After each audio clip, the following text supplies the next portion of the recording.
You are listening to the Horse Radio Network, part of the Equine Network family. What a beautiful day for horses in the morning. You are listening to the #1 horse podcast in the world. Here's your entertaining look at the horse world and the people in it.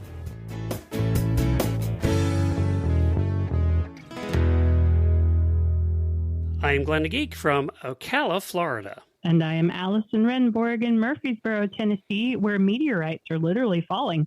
And you are listening to the monthly Equine Affaire episode of Horses in the Morning on the Horse Radio Network for Thursday, October the 16th, episode 3798.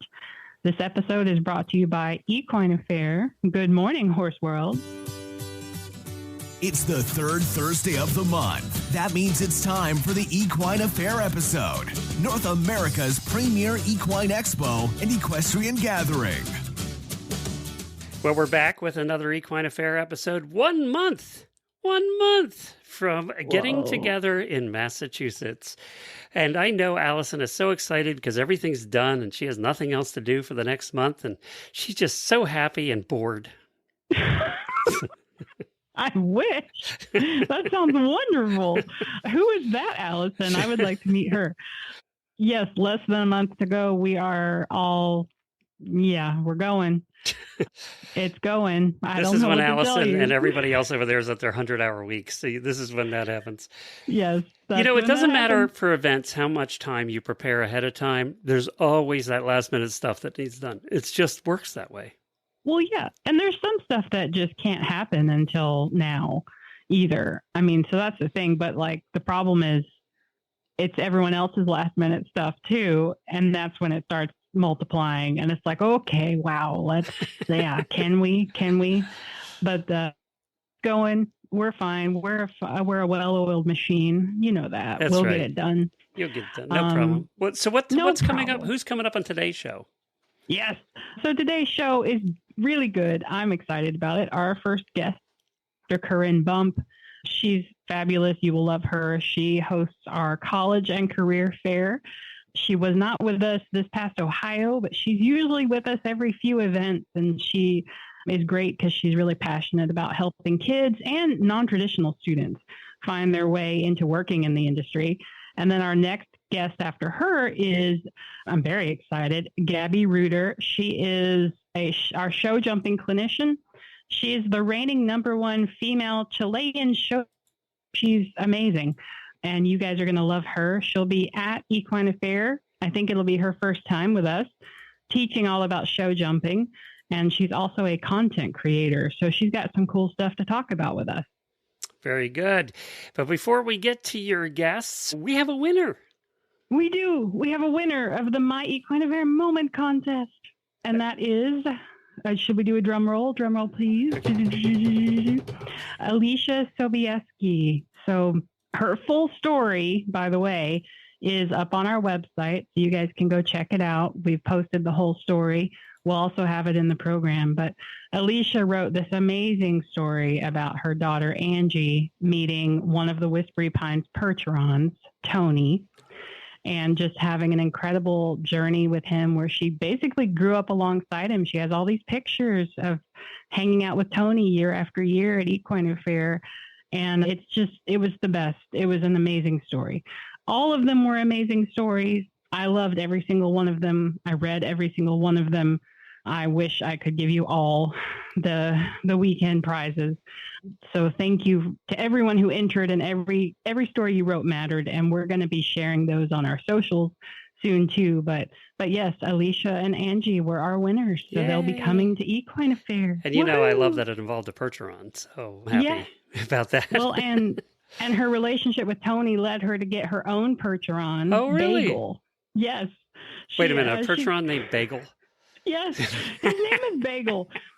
That's not the usual Percheron name, which is Tony and Joe and, these masculine names. I love that this one's named Bagel. Bagel. And I asked her, where did that name come from? And he came from New York. And so I think the person who had him before them named him Bagel after the famous bagels from New York, and so the name just stuck. So his name is Bagel. That's great. That beats Joe. I mean, how many Bertrons are named Joe, right? Right. So, sometimes you just got to branch out and do something cool and memorable. So, how cool for her. That's a very cool story. Yeah. Well, I know that we have some last minute stuff that we need to pass along for all of the listeners heading to Massachusetts in November. Yes. If you haven't gotten your tickets, go get those. They're still there. There's general admission tickets, Fantasia tickets while they last. Just go ahead and snatch them up, guys, because, no parking guarantees passes? We won't be sold out. Yes, advanced parking passes. I mentioned them in our last episode, and that link is now live. So you can buy your advanced parking passes online. We'll put the link in the show notes, too. Just saves you time when you get there. Yes, it saves you time. I don't know if we're going to have like a whole separate line for those who bought advanced parking. I wish. That's really up to the facility. Would go fast, wouldn't it? Yeah. Yeah. But it at least makes it easier because you're just literally handing them your sheet that says you bought it. They give you, it's a QR code, I believe, and then they hand you your pass and then you're through. So it's so much faster. So just go ahead and get that done. And then it's one less thing that you got to worry about when you get there. Yeah. And what else do we have to share? Yeah, people are always asking me, what are your tips? Like, how can I make the most of my visit? So I compiled a couple for you guys. Okay. So the first is, you don't want to carry a backpack around all day. What a drag. So bring a rolling suitcase or a wagon. We'll let backpacks in, but why carry it when you can just roll it behind you? And that way, all the stuff that you buy, and especially if you're going to buy a saddle, pop it in a wagon. Don't carry a saddle around. That's, ugh. I love the idea of the rolling suitcase. I've seen a bunch of people start doing that now at the shows. It's so especially smart. if you're buying Christmas gifts, right? Yeah. And then if you're flying, it's all packed up when you get home, and then you just, roll it onto the airplane. And then, of course, wear comfortable shoes. This is not the place to wear your boots. Unless your boots are comfortable. Unless you love walking in boots, but I don't. Yeah, me either. It depends, So wear comfortable shoes. You're going to be walking all day long. And some of it's on concrete. Some of it's on mats. Thank you, LRP Metting, our official metting. But, sometimes we have concrete. You're going to be standing up and walking. Be comfortable. And speaking of, Glenn can attest to this, but the weather is Massachusetts in November. It's either going to be 70 degrees and beautiful or 32 degrees and cold and sleeting. It's going to be one of the two. Yes. Yeah. It could mean anything. So wear layers, wear layers so you can warm up or cool off or whatever you need. I run hot. So I'll show up wearing just a very light jacket and everyone around me is like, what's the matter with you? And I'm like, no, I'm comfortable. You don't understand. But, wear what you're comfortable, no matter whether it's hot or cold, because the other thing is we heat those buildings. So even if it's freezing outside, you're going to be inside, just take your coat off. And then this tip, the next one is one that I have picked up from our attendees, but they bring pre-printed address labels with them to sign up for all the raffles at booths. Oh, that's a good idea. I think that's brilliant. That's a good idea. Instead of having to write it over and over and over again, just slap a sticker on that list and go. I don't know about you, but my writing, you can't read it anyway. So that's a brilliant idea. That too. Yeah. Especially if you've done it 10 times that day. So get a pre-printed, I get them in the mail for free all the time. So just grab those and slap them on a list and move on. And then this sounds self-serving, but honestly, if I wasn't in Equine Affaire, I would do this, but you can volunteer for 2 measly hours and get in for free for the day. I would do that if I could. Pretty good deal. So volunteering, if you don't want to pay admission, you got to come, you got to pay admission to get in. You go do your 2-hour shift and then you get reimbursed. That's pretty cool. So they still are accepting volunteers? Yes. Okay. Yeah. At this point, if you didn't sign up early, you just come to the event, you pay to get in. You'll go to the volunteer office, you'll work your 2-hour shift, and then you'll come to the show office and get your money back. So pretty easy. And then also, study the overview map so you know which buildings are where. I have so many people at the event say to me, why don't you have signs on all the different walls of the buildings. And it's like, well, there's a lot of different walls on a lot of different buildings. And so like we have signs everywhere, but you can't have signs everywhere you look. So study the map, look for the signs, and then you know where to go. That's really my best tip. And as far as navigating, I think that that's a good one. And we'll also have the map in the program. And then my last tip is the most important one. And I say it lovingly because I am a nerdy introvert. Don't be a nerdy introvert. You got to go talk to people. You got to go, you say hi and go talk to people. Otherwise, what are you doing? You're just wandering around looking like a nerdy introvert. And like, I love you and I will come be your friend as a nerdy introvert and we can nerd out together. But like, you want to meet more people than just me. So yeah, be extra, put on your extrovert face, be a Glenn, go meet people. Right, Glenn? Yeah, and you have to remember, most of those people who have booths and things are paying to be there to meet you. So they're happy for you to come over and talk to them. Yeah. They want you to talk to them. They want you to ask questions. All the vendors with the horses, everybody. Yeah, that's why they're there. That's why they're there. Yep.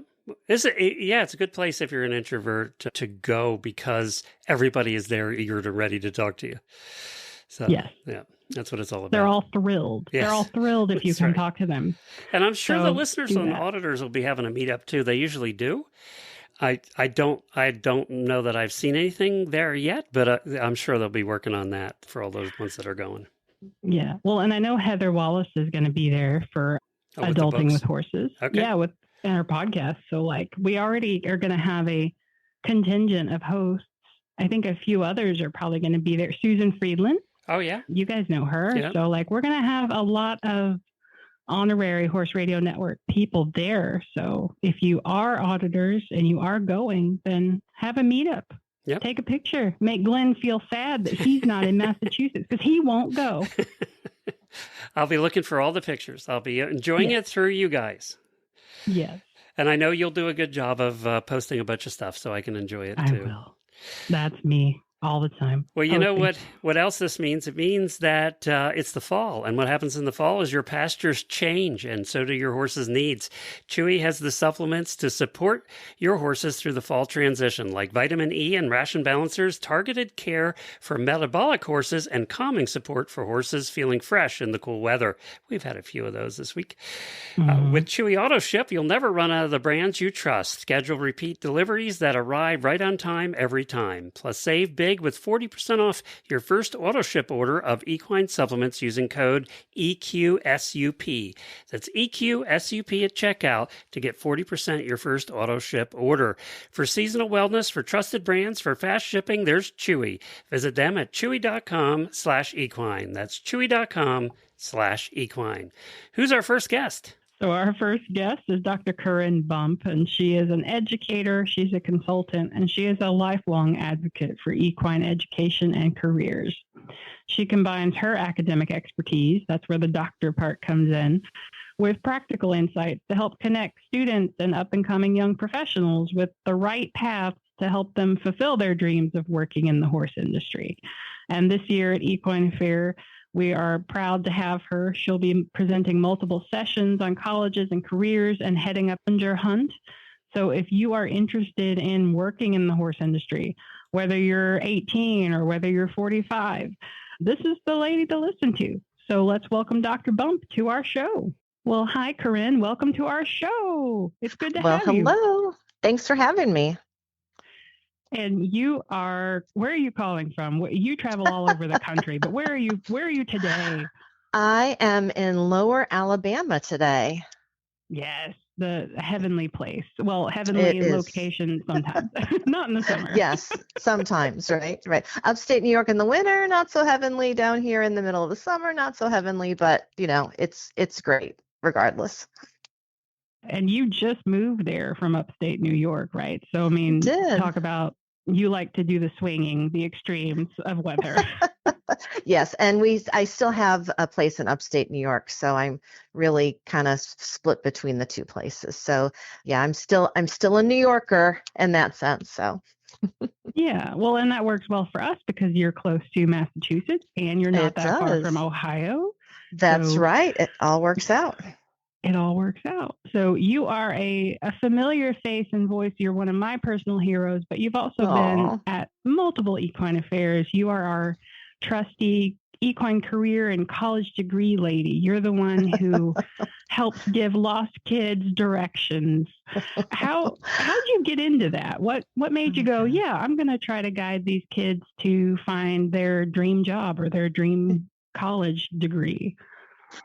Oh, so thanks for that question. It is, I was a lost child myself.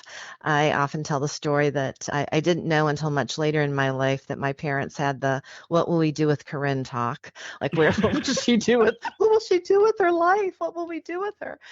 And and when I realized that a career with horses was a possibility, I was a horse passionate kid. Like, I literally came out of my mom, and one of the very first drawings I ever did, which is really a scribble, my mom has labeled that I said it was a horse. And I didn't grow up with horses, so that was just, I think we get bit by it and it just never goes away.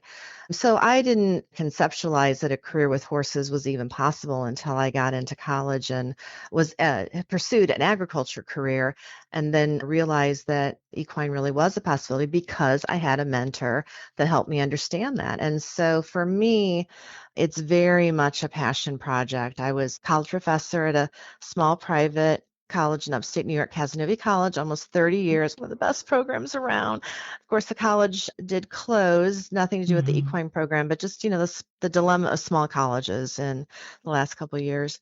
But, through that, my passion just never stopped and just continued to grow. This idea that you don't know what you don't know. And so you have a love of horses, a passion of horses, and you need somebody along the way that helps you understand there's so many opportunities and so many pathways and so many things to do things and so many things you can do that I get chills sort of just even talking about it now. It really matters to me. It is truly a passion project to help with that fit piece. Well, and we hear it all the time, right? People think, oh, I want to work in the horse industry, so I'll either be a horse trainer or I'll be a vet. And that's it. Yeah. And it's like, no. Yeah. And why do so many people fall into that trap? Because you just have to look around and you see all the different options. But and it's true. There's so many different ways you can do this. I mean, you don't work with horses hands-on. You're in the industry. I don't work with horses hands-on. I'm in the industry. Well, I think Glenn is a career all his own, but mine doesn't count. It counts. No, but, it's another great example. Yeah. Yeah, there's options. Absolutely.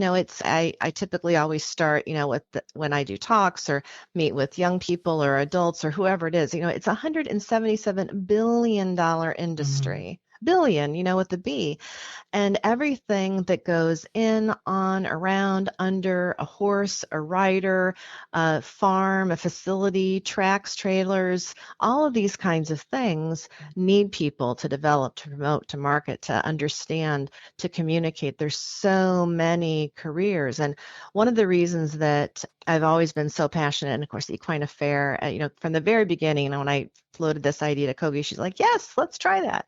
And now I can't even remember how many, years we've been doing this. But Equine Affaire is such a perfect place because people walk around, but they're blind to anything but the horse itself, typically in terms of a career. But anywhere you look, everywhere you look, and Glenn, my gosh, you think about social media marketing, the way journalism has changed, communication, all the things that are in that field. So if you've got a passion for horses, there is really nothing that I have found that you can't couple with equine in terms of a business or a career. And with Allison and I mean, all of our friends are in, a lot of our friends are in the media side of things, but they all, a lot of them, media or marketing, and they all created their own jobs. I mean, Yeah. these Yeah. jobs, most of them weren't around, and Mhm. they just created their own. Now, I'm not saying that's easy. That isn't. And I'm sure you got people coming up to you today, teenagers saying, "Well, I just want to be a YouTube star." Well, Mhm. Mhm. that's a tough one Yeah. because it takes a long time and a bit of luck, and again, Yeah. 1% out of 100% become YouTube stars. Yeah. It's not something you're guaranteed to get just by doing videos. So, Right. but there is. But let's be honest too. Most kids today, they want to work with horses directly, right? I mean, that's what they Mhm. want to do, Mhm. right? Yes. Yeah. And I mean, sure, we all do. And I'm blessed that twice a year I get to be around all kinds of horses. But the rest of the time, I'm writing about them. I'm thinking about them. I'm Yeah. taking Yeah. pictures or editing videos or whatever. But kind of a note to the career thing, growing up in a non-horsey family, I was the horse crazy kid, just like you. I knew I loved to write, and I was like, I want to be an equine journalist. There have to be people who write these articles in these magazines, right? Like who? Right. And I didn't know any of them, and I didn't know how to be them. I was just like, that's what I want to be. And Yeah. so I would tell people in high school, oh, I'm going to be an equine journalist, and I would even say a freelance equine journalist. I Wow, already look had at that you. part. And they're like, well, can you live off of that? Can you make money off of that? And Yeah. it's just like, I don't, we'll get there when we Yeah. get there. Don't bother me with that. Yeah. But, you make up your career Yeah. and then you find a way to make it work. And Yeah. now I do live, and I'm not necessarily writing for magazines all the time, but I just shifted laterally. And so we find ways to make this work. Now, I mean, I'm Absolutely. envious of the people I meet who are lawyers and accountants who have horses because they have the money to play with the horses, and we we work with horses, but maybe we don't have the money. But hey, you do what you love. And they may be jealous that you get to spend the more time doing it. There's so many Maybe. ways, and it's for our industry, the selfish side of me is we need to bring more people into the industry for the future Mhm. and the health of our industry. So I don't know whether that's selfish or not, but from a futuristic, I we've think got to that's do that. practical, actually. Yeah, Yeah. but we've got to be doing that. Mhm. But that's not what drives me. That's sort of an Mhm. underlying little thing. What drives me is that so many times people are passionate about horses and then they stop out or drop out. I Mhm. think probably more people stop out. They're like really passionate and then they think they can't do something and they walk away, and then Yeah. we'll see them come back. But the horse industry is, again, so many opportunities, but they're hidden, or we just don't think Mhm. about it, or we don't make that connection. And very entrepreneurial.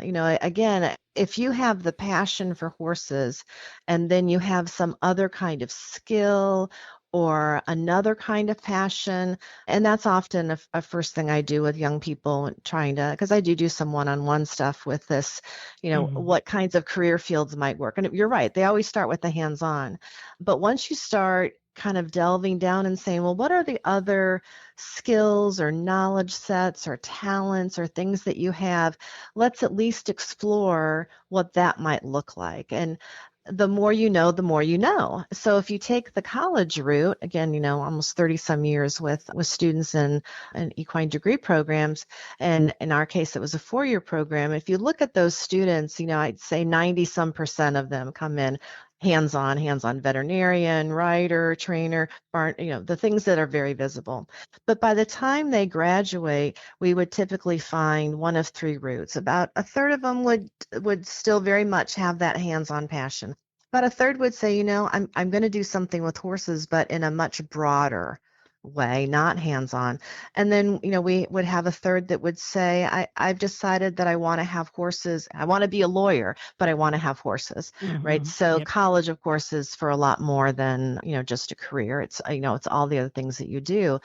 But once you realize how vast the opportunities are, it's a total game changer from what you what you came in saying, this is what I'm going to do, and what you leave saying, I think this is what I want to do. And it's not because what you came in wanting to do wasn't possible. It's that you realized there was so much more that was possible. I'm glad you brought that up, because we have a lot of friends who thought that they wanted to have the hands-on with the horses, right? They started that job as a working student or a trainer or whatever, and they discovered that doing it full-time was a job. And the horses weren't as much fun as they thought anymore, because it was a job. Yeah. And they went back to getting another job and having fun with their horses. Because when boarding stable is a perfect example. We ran one with 20-some horses. We didn't have time to ride our own horses. We were running a boarding stable. It took some of the fun out of it, because we were, yes, we were playing with horses all the time, but you're also dealing with people and budgets and money and all of the things that involved in running a stable like that.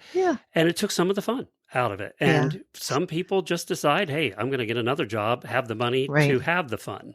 Right. Yeah. And that's and that's fine too. That, the thing is that they stay in the horses, that they realize there are lots of ways to do it. The other thing that's really interesting when you think about where we are today, and I just had a conversation with someone about this yesterday, we see people who when they retire, quote unquote, a lot of people really retire these days, but they go, well, now I'm going to start up that horse business. So I have a friend of mine, a colleague who was in the sort of firefighting kind of business. And I've had a police officer friends.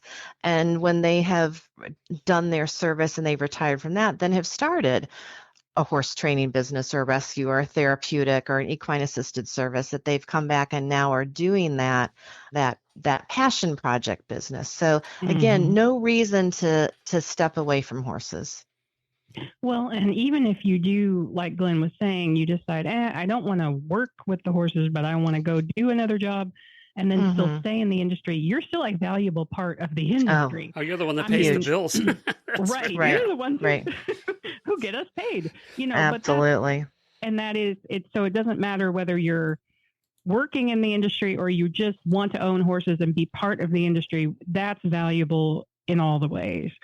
And so we do, like you were saying, we need people on both sides of it. We got to keep investing in our new generations of people and pulling in, the horse kids whose parents were horse people, but also the people who are horse crazy kids in the non-horsey family. And both of those come to Equine Affaire. And I think that's what's so cool about your career and college panels that you offer, where you're speaking to them, and your networking workshops that you've been trotting out these last couple times. Because it's like, oh, this is perfect. We're here at Equine Affaire. Let's go learn a little bit more about this. And you're right also in that it's a good location, because you can point to the Massive Trade Show, all the people, like everyone's there, the support staff, the hands-on staff, we're all there. And so it's like, do you find that the kids and the parents maybe walk away from your sessions and go, oh yeah, I do see, this is possible. Oh maybe this is possible. Yeah. Absolutely. Absolutely. And I think even more so parents, the young people, have this passion, and oftentimes the parents are like, I don't know what to do with it. I don't even know if I should support it. Is this crazy, or what could it be? So certainly a goal I have when I'm talking to parents and guardians and family members is to help them understand that it really is a business. It really is an industry. And by the time we get done and I go through the, everything that's on and around and over, and there's marketing and sales and promotion and outreach and research and, and you name it, they go, oh, wow. Okay. So it's not just about riding horses. They're not going to be, cleaning stalls and living in a cardboard box. There's real opportunities here, and they're much more likely to go, okay, now how do I help them find the right path? Because there's lots of different education tracks, and everything's about education. And it's, we have learned much more, particularly after COVID, about, we're much more likely to say, hey, listen, it's not all about the 4-year degree. It's not all about the college track. I'm still, of course, a huge believer in college for all the other things it brings with it. But there's certification programs, and there's all kinds of ways that you can do this, but really dialing in and understanding just the fact that it is real. It is real. You can actually have a career that has a passion around horses and in all kinds of different shapes and forms and all over the US and abroad. Yeah. So if you want to learn more and come see Dr. Bump in person, her career and college panels are going to be offered at noon, Thursday, Friday, and Saturday of Equine Affaire. And those will be in the Equine Fundamentals Forum. And so, Dr. Bump, what can people expect to learn from you when they come see you? What are you guys going to cover this year? Great. So we're on the panels. We've got professionals that are going to be joining and talking about their careers and their career fields. And, that's everything from nutrition and sales and pharmaceutical to entomology and journalism and photography and, just a wide range. So hearing from people in a variety of different fields and different experiences about where they got to where they are and what they're doing. So really excited about that. Then we also, each of those days will kick off after those panel discussions, we'll have a 1 to 5, what we're calling an exploration track.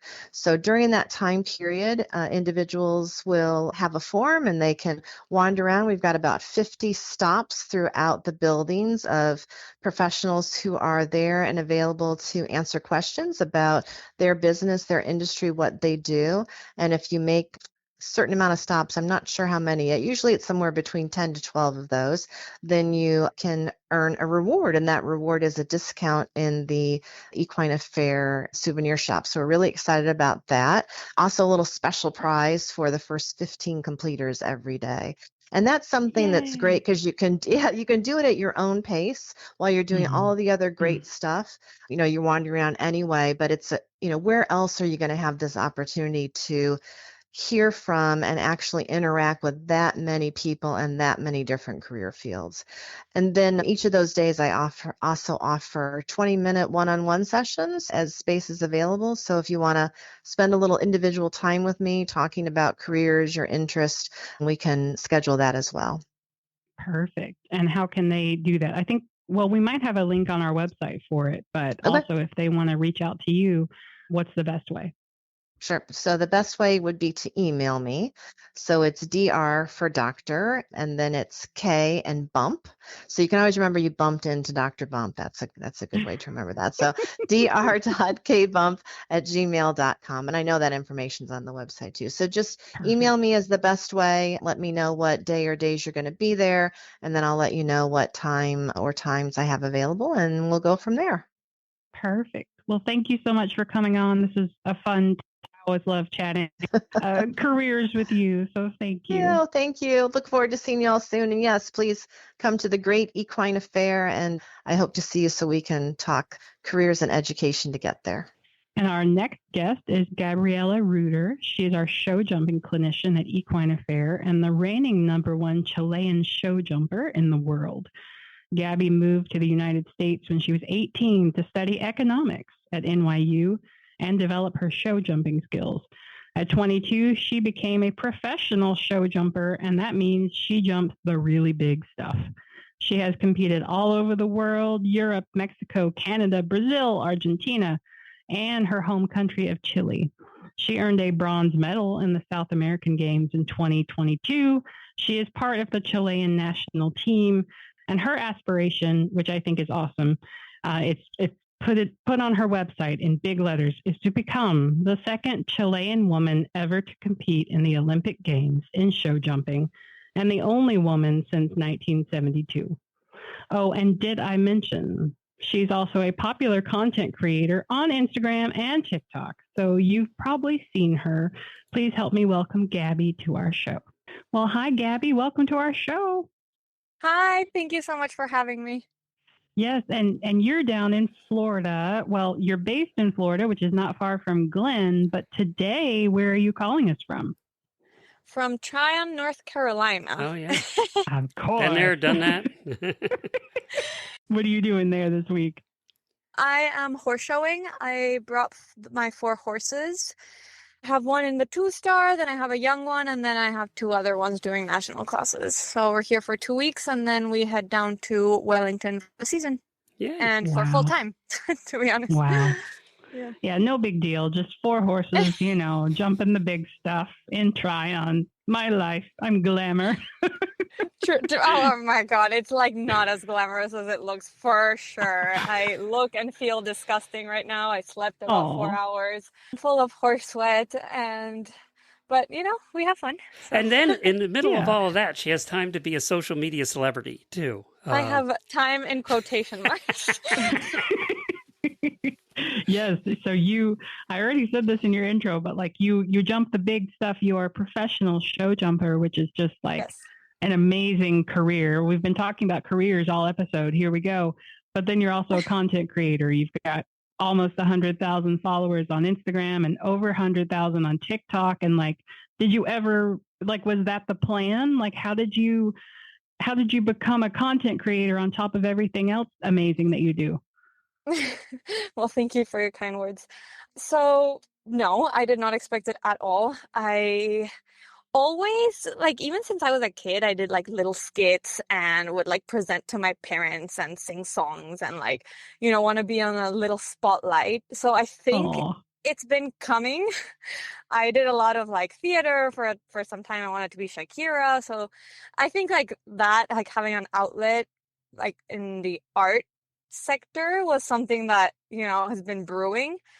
And then when the whole social media game started, I basically used to do the same thing every professional writer does, which is have a very professional curated Instagram that shows results, shows the horses, boring, shows everything in perfect polished condition.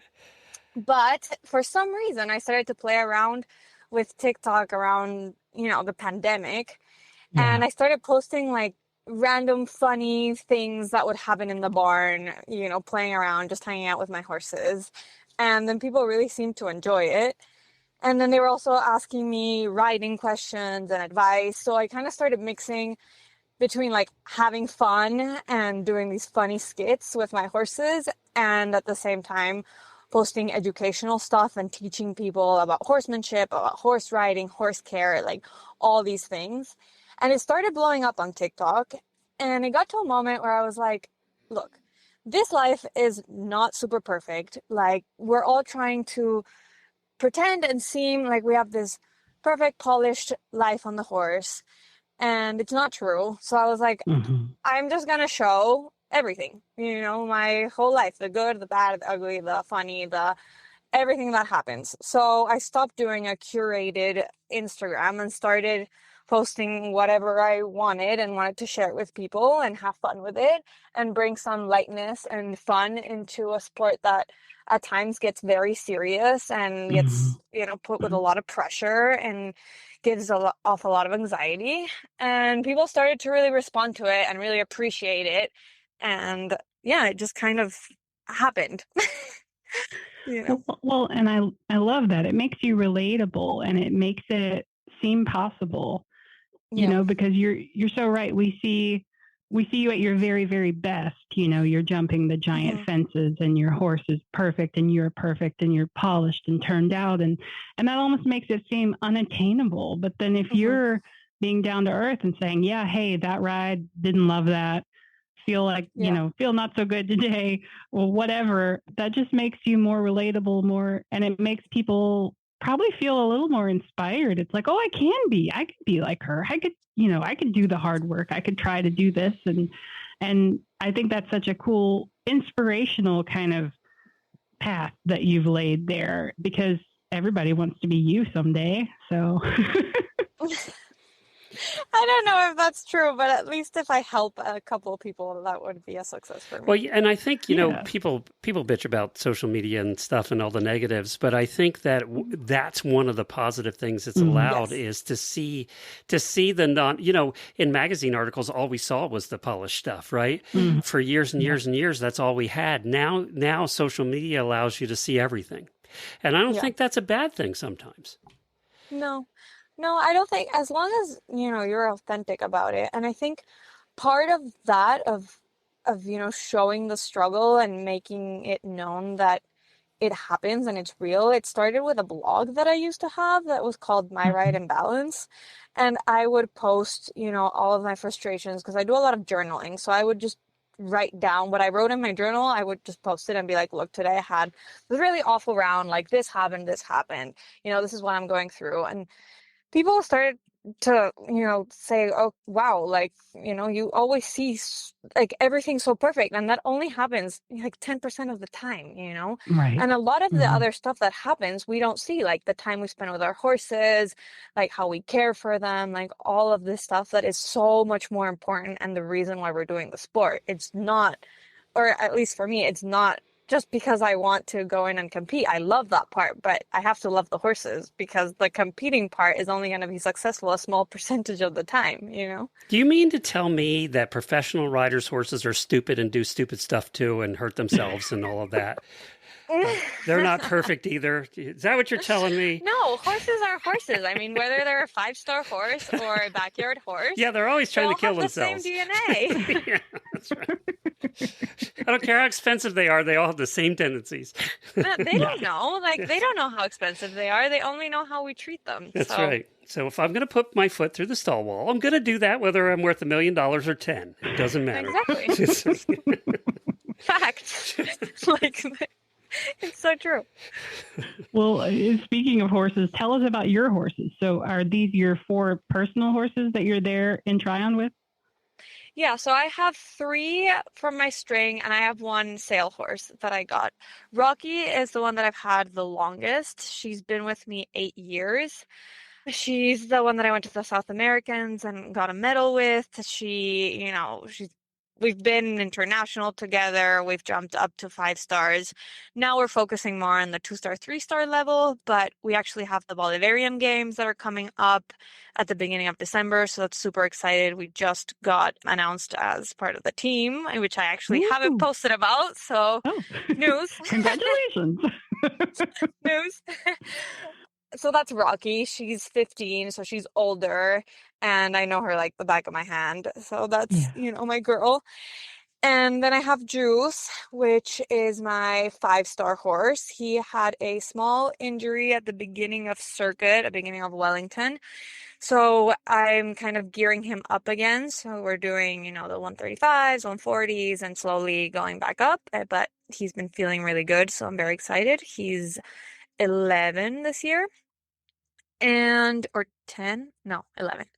And then then I have Chili is the sale horse, so he's 8, and I've just been developing him, and I'm hoping to hold on to him as long as I can, but he's there to help us pay some of the other horses. So, but we don't tell him that. We tell him he's just a special. But he's awesome. I honestly wish I could keep him, but part of this is, having some turnaround. Yeah. And then I have Kenji, who is 7 years old, and he's this big gray with a lot of blood, he's like, like this big bloody horse. So he's been hard to work with because he's very sensitive, but he's also very big. So at the beginning, I was very intimidated. But now we've built a very good partnership, and I'm hoping he's gonna, be my championship horse. So we'll have time to develop him. And which one of them enjoys the TikTok or Instagram stardom more? It depends on the video. I kind of pick who I'm gonna use. Sometimes, like for the last one I did, where it's a dance and like my horse's head is my head, Rocky has it pretty nailed down. She just will rest her head, which also relaxes her pole, so she loves it. And then I'll just hang out, and she's literally sleeping on my head while I'm dancing. That's funny. Then, like, Chili is just adorable, so he can do it all. And, Kenji is super handsome. And Juice, it depends on his mood, because he'll like, yeah, okay, like, I'm down for this. And sometimes he's like, nah, not today. Go pick someone else. So. They have their personalities, right? They're just like, Yeah. you know, oh, that's so funny. Exactly. And I'm not going to push them. Yeah. Like, if they don't want to participate, like, fine, like, if you want to do it, great. If not, that's not part, like, if it's fun for them too, and it's an activity, great. If not, then we're not doing it. Yeah, exactly. Yeah, I love that. So we're really excited because you're joining us at Equine Affaire next month. And this is your first time with us? Is that right? Yes, it is. Oh, so exciting. Yeah, I'm super excited. So have you been as an attendee before, or is this like first everything? No, it's first everything. I've heard great things, but I've never been. Oh, it's going to be fun. Okay, this is even more fun. So now, do you teach often at expos? Like, is this something new for you, or have you been sharing your knowledge in like settings like this before? I've never done an expo with like a full-on audience. So to be honest, I'm a little bit nervous about that part.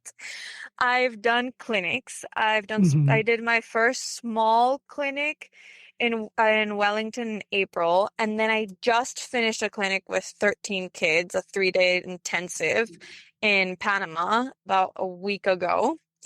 So that was, pretty intense. And but it's not a full audience, it's the moms, the dads, like whoever, people from the club or the farm that want to watch, but it's not an audience. So that part I'm a little bit nervous about. Oh no, it's going to be awesome. Everybody's going to love you. Yeah. So you're doing, I think, 4 ridden sessions, and then you're doing one about your life as a marketing professional and an international writer. And so you're kind of going to get to go do all the things. You're going to do clinics, and you're going to be in front of an audience, like without a horse. But we're so excited to have you. And what are you looking forward to? Gosh, I don't even know what to ask you because it's your first time, but what are you looking forward to most about it? I think I'm super excited to meet people from different disciplines. I'm also super excited to teach the students that I picked. It's hard because, it's 4 sessions, and I'm doing one that's more like flat work and poles for jumping, another one that's gymnastics, another one that's a course, and then one that's for like rideability. So it's a little bit of everything. And it's hard because when you just have one session with someone, you can't really build upon it. But it was really great because a lot of the people signed up or wanted to sign up for more than one.